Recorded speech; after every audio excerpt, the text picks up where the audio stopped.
sesuai dengan pesan ibu kemarin, kita hari ini memakai kaos dan membawa alat kebersihan. Ibu cek sepertinya sudah memakai kaos semua ya.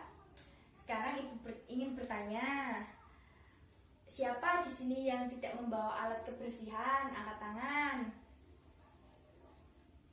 Oh iya, Ani, kenapa kamu tidak membawa alat kebersihan, Nak? Oh, lupa. Ya sudah, tidak apa-apa nih. Besok lagi, kalau sebelum tidur, barang-barang yang ingin dibawa ke sekolah dipersiapkan ya. Lalu paginya dicek apakah sudah lengkap. Lalu Ani bisa berangkat ke sekolah dengan tidak ada barang yang tertinggal.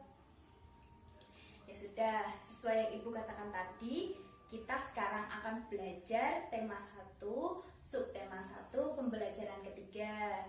Kira-kira anak-anak masih ingat tidak cerita tentang Edo dan Pak Rudi yang mengamati gerak kelinci? Ada yang masih ingat? Ya, ibu akan melanjutkan ceritanya. Cerita tentang Pak Rudi dan Edo.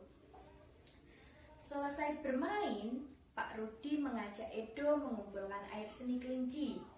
Air seni kelinci tersebut oleh Pak Rudi disalurkan melalui saluran air dan dikumpulkan ke dalam satu wadah penampungan. Ih, bau sekali, Pak, kata Edo. Benar, Edo, meskipun bau, tapi air seni kelinci ini sangat baik digunakan sebagai bahan pupuk cair organik untuk tanaman. Sayuran juga akan tumbuh dengan subur. Tanaman buah akan cepat berbuah dan tanaman bunga akan cepat berbunga, jawab Pak Rudi. Tiba-tiba Pak Eko datang ke kandang kelinci. Pak Eko meminta air seni kelinci milik Pak Rudi untuk memupuk sayuran di belakang rumahnya. Dengan ikhlas, Pak Rudi pun memberikan sebagian air seni kelinci tersebut kepada Pak Eko. Pak, kenapa air seni kelinci itu diberikan kepada Pak Eko?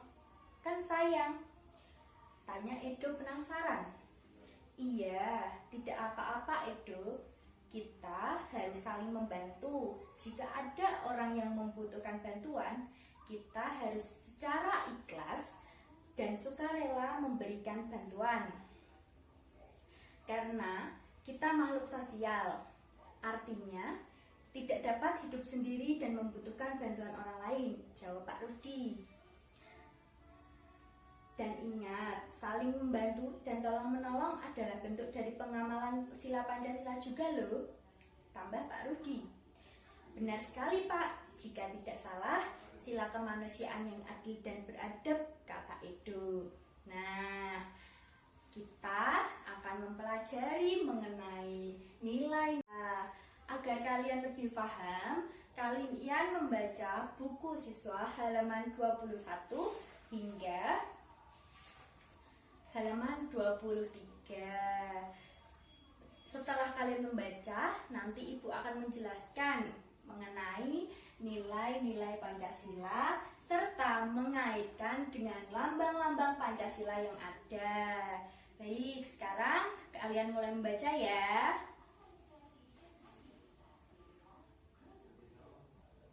Baik, sekarang ibu akan menjelaskan nilai yang pertama, yaitu nilai ketuhanan. Nilai ketuhanan berada di sila yang pertama yang berbunyi ketuhanan yang Maha Esa. Yang dimaksud dari nilai ketuhanan adalah Indonesia sebagai negara yang beragama, sehingga seluruh rakyat Indonesia memiliki agama yang dipercaya. Di Indonesia ada 7 agama yang diakui. Yang pertama adalah agama Islam. Umat agama Islam beribadah di masjid. Yang kedua adalah agama Kristen. Umat agama Kristen beribadah di gereja. Yang ketiga, agama Katolik. Seperti halnya agama Kristen, agama Katolik memiliki tempat ibadah yaitu gereja. Yang keempat adalah agama Buddha. Umat agama Buddha beribadah di wihara. Yang kelima adalah umat agama Hindu. Umat agama Hindu beribadah di pura. Yang terakhir adalah agama Konghucu. Agama Konghucu, umat agama Konghucu beribadah di kelenteng. Nah, contoh penerapannya adalah beribadah sesuai dengan kepercayaan yang dianutnya. Yang kedua adalah nilai kemanusiaan. Nilai kemanusiaan ada pada sila kedua. Maksud dari nilai kemanusiaan ini adalah kita harus bersikap adil dan manusiawi kepada setiap orang, meskipun orang itu memiliki perbedaan dengan kita. Nah, kita tidak boleh membeda-bedakan agama, suku, ras, bahasa, serta warna kulit. Contoh penerapan nilai kemanusiaan tidak membeda-bedakan orang yang ada di sekitar kita. Yang ketiga, nilai persatuan. Nilai persatuan ada pada sila ketiga. Maksud dari nilai persatuan adalah kita sebagai rakyat Indonesia harus bersatu, tidak boleh terpecah belah hanya karena sedikit perbedaan. Nah, perbedaan tadi sudah Ibu sampaikan. Ada perbedaan warna kulit, ada perbedaan bahasa, ada perbedaan suku, agama, ras, dan sebagainya. Jadi, kita sebagai warga negara Indonesia harus bisa bersatu walaupun berbeda-beda. Contoh penerapannya, mencintai negara Indonesia dengan cara menjaga warisan budaya yang ada. Misalnya, seperti kita mempelajari tentang tarian-tarian tradisional, mengenal makanan-makanan tradisional, menggunakan bahasa daerah, itu sudah merupakan mencintai negara dengan cara menjaga warisan budaya. Yang keempat adalah nilai kerakyatan. Nilai kerakyatan ada pada sila keempat. Maksud dari nilai kerakyatan ini adalah kita harus mengutamakan rakyat. Jadi rakyatlah yang utama. Contohnya, setiap perselisihan harus diselesaikan secara musyawarah, tidak main hakim sendiri. Misalnya ada pencuri, kita tidak boleh langsung memukuli pencuri tersebut. Sebab apa? Sebab kita adalah negara yang tidak memperbolehkan untuk main hakim sendiri. Yang terakhir adalah nilai keadilan sosial. Nilai keadilan ada pada sila kelima. Nilai keadilan ini kita harus bersikap adil terhadap semua orang, tidak boleh membeda-bedakan orang. Nah, membeda-bedakan seperti membeda-bedakan warna kulit, bahasa, budaya, adat istiadat, itu tidak boleh ya. Misalnya kalian mempunyai teman, tetapi teman kalian memiliki agama yang berbeda dengan kalian. Kalian harus tetap berteman dengan teman kalian. Tidak boleh kalian mengucilkan atau mengejek, menjelek-jelekan teman kalian yang berbeda tersebut ya anak-anak. Contohnya, bersikap adil kepada setiap orang yang ada di sekitar kita. Misalnya, Rani berteman dengan si Rara. Mereka sama-sama berkulit putih, namun mereka tidak mau berteman dengan Fernando karena mereka berkulit hitam. Itu tidak boleh ya, harus saling berteman. Warna kulit, ras, budaya, suku, agama tidak menghambat kita untuk saling berteman. Baik. Sekarang Ibu akan melanjutkan ke lambang-lambang berikut. Anak-anak ada yang tahu tidak? Kira-kira lambang untuk sila pertama itu apa ya? Iya, Raras. Oh, kepala banteng. Oh, jawaban Raras kurang tepat. Ada yang bisa membantu? Dodi. Pohon beringin. Oh, jawaban Dodi juga kurang tepat. Sepertinya kalian belum mengetahui simbol-simbol yang melambangkan sila pertama hingga kelima ya. Sekarang Ibu akan beritahu.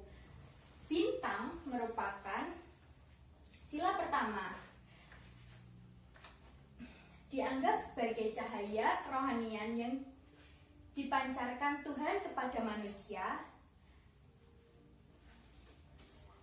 Memiliki latar hitam, melambangkan warna alam asli yang dimiliki Tuhan. Yang kedua adalah pohon beringin. Pohon beringin memiliki pohon yang lebat, memiliki daun yang lebat serta sulur-sulur yang menjulur ke bawah serta akar-akar yang menjulur ke bawah. Sehingga pohon beringin ini cocok sekali untuk berteduh.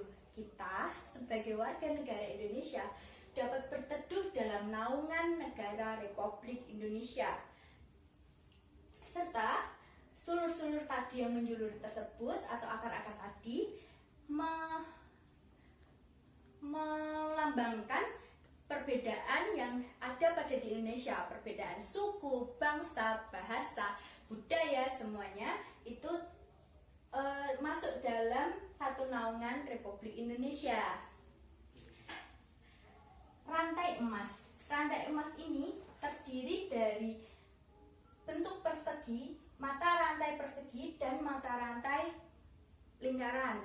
Mata rantai persegi ini berarti laki-laki, dan mata rantai lingkaran itu berartikan perempuan. Mata rantai persegi dan lingkaran saling terkait, itu berarti setiap manusia, laki-laki maupun perempuan, itu membutuhkan satu sama lain, sehingga ketika mereka bersatu, mereka akan kuat seperti rantai emas tersebut. Yang keempat adalah kepala banteng. Kepala banteng berarti perkumpulan atau permusyawarahan. Jadi sehingga kita tidak akan mudah terpecah belah karena semua permasalahan yang kita hadapi dimusyawarahkan. Yang terakhir adalah padi dan kapas. Padi dan kapas ini melambangkan tentang kebutuhan yang diperlukan oleh manusia, yaitu pangan dan sandang. Yang padi ini melambangkan pangan serta kapas melambangkan sandang, karena pakaian yang kita pakai ini sebenarnya terbuat dari kapas yang dipintal menjadi benang lalu dijahit menjadi baju. Padi itu dimasak menjadi nasi yang kita konsumsi sehari-hari. Begitu anak-anak. Nah, sekarang Ibu akan membagikan LKPD anak-anak. Anak-anak coba mengisi halaman 24 sampai 25 secara berkelompok. Menuliskan sikap yang sesuai. Jadi, misalkan ketuhanan yang Maha Esa, sifat yang sesuai apa? Nanti di akhir pembelajaran Ibu akan meminta untuk mengumpulkan. Nah, sekarang kita akan keluar kelas untuk membersihkan lingkungan sekolah. Kira-kira ada yang tahu tidak? Kita mempraktekkan sila keberapa? Ayo, ada yang tahu? Ani? Sila benar, Persatuan Indonesia. Karena dengan kita bersatu, laki-laki dan perempuan, kita akan menjadi kuat sehingga kita mampu membersihkan lingkungan sekolah kita, ya. Ibu memberi tugas kepada kalian. Selain kalian bergotong royong membersihkan lingkungan sekolah, kalian juga memiliki tugas untuk mengamati kegiatan atau perilaku teman kalian yang tidak sesuai dengan perilaku kelima sila tersebut. Kalian catat, nanti kalian berikan kepada ibu pada akhir pembelajaran. Sekarang mari kita keluar. Ayo anak-anak, bawa alat-alat kebersihan kalian. Jangan gaduh ya, mengganggu kelas yang lain.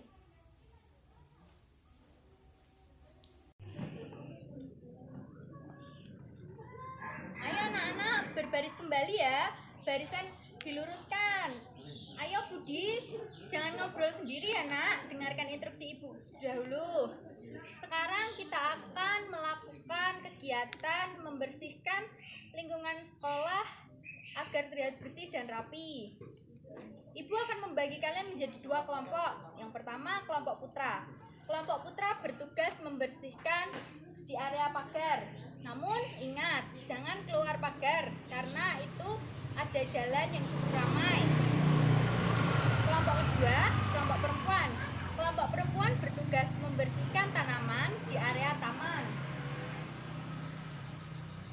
Kalian perlu berhati-hati dalam menggunakan peralatan kebersihan yang kalian gunakan, karena itu berbahaya jika disalahgunakan.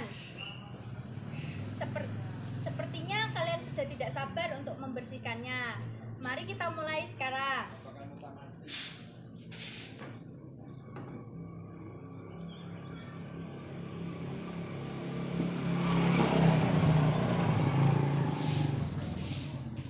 Oh iya, Ani, gimana nih? Oh, Ani tidak membawa alat kebersihan. Oh, itu ambil di sana ya, Ani. Ibu sudah menyediakan beberapa alat kebersihan.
Pon.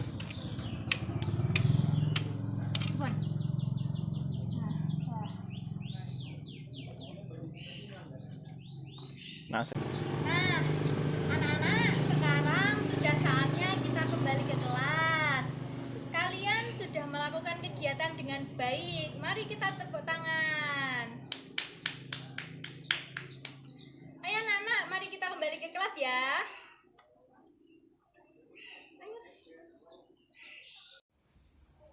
Nah, sudah pada capek semua ya.